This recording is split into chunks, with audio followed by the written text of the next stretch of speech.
The relation of human and nature is changing friend to foe.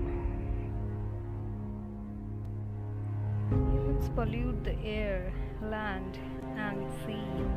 With increase in the number of factories, vehicles, and other infrastructure, we also started polluting our environment. The waste from industries are polluted our rivers. The plastic waste polluted our soil. Cutting down the trees on a massive scale had led the deforestation, landslides, and droughts. Fuels from vehicles pollute the air. The health consequences of that pollution are clear. Air pollution causes some 8.8 million deaths annually worldwide. In the past, early humans and nature were best friends. Humans used to depend on the nature, behave according to the nature, and followed it, and did not harm and pollute it. Even used to worship the nature. But after human developed, everything has changed. Before we could realize it, we had changed the natural environment in more ways than we could ever imagined. Yes, human being can change the environment through various innovations and activities, or can do all those things which are not naturally possible in the environment. For example, today by providing the facility of human irrigation and fertilizer, man is cultivating in barren land and even in summer. Nowadays, due to innovation, farming has become possible without the use of soil. But there is a limit to changing the environment by humans, or humans cannot go against everything in the environment. The activities of man should be according to the laws of the environment, otherwise, the environment also forces man to stop and adjust his activities. Examples are climate change. The wrong activities of human beings are harming the environment, but polluting the environment has a limit. Through climate change, nature is forcing humans to correct their actions towards the nature. In Punjab, Haryana, and Rajasthan, agricultural productivity has decreased in these areas due to wrong farming practices. A decrease in productivity is also an environmental indicator.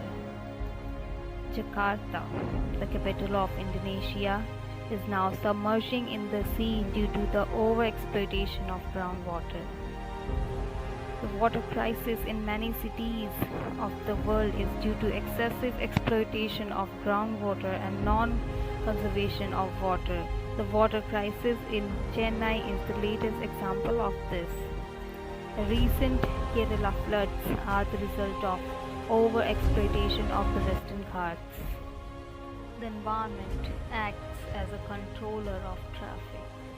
It stops and informs us when we do wrong.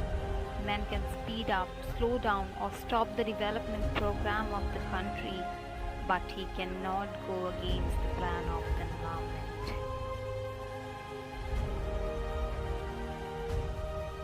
Nature wants to tell something. Now I'm going to make you hear what nature wants to say. I'm the nature. Nature is speaking. Some come in nature, others come in Mother Nature.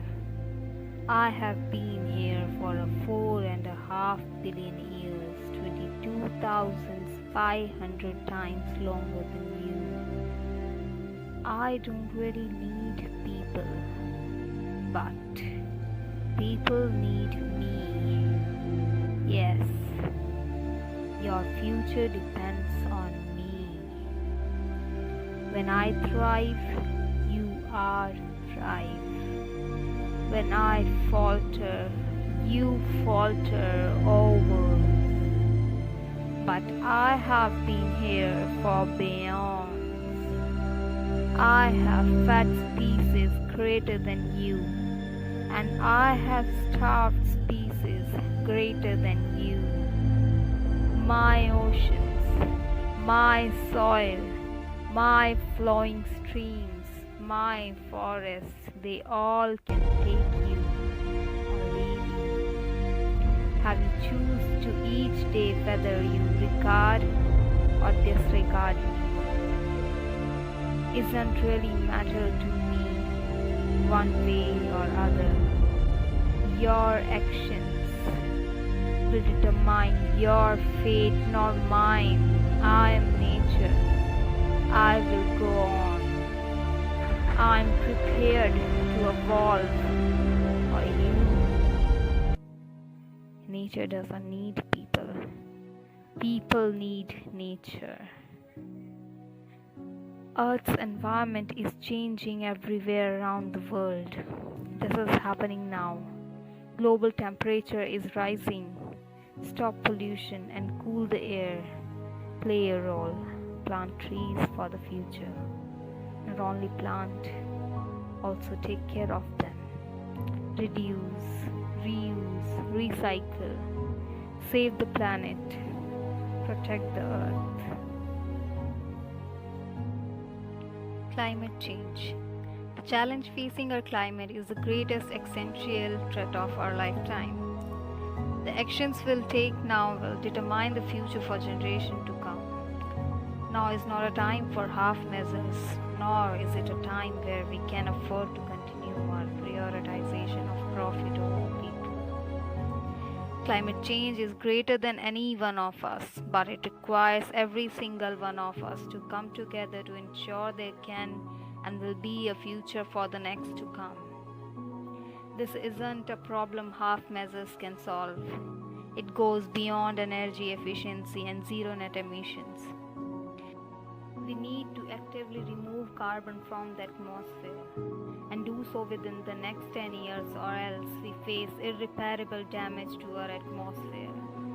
These implications are huge: mass disease caused by carbon pollution, rising sea levels, extinction, shortages of every major resource, migration inland. The cost of waiting for exceeds the price to act now.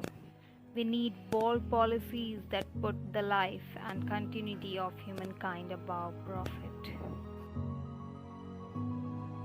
Simply put, if we don't protect nature, we can't protect ourselves.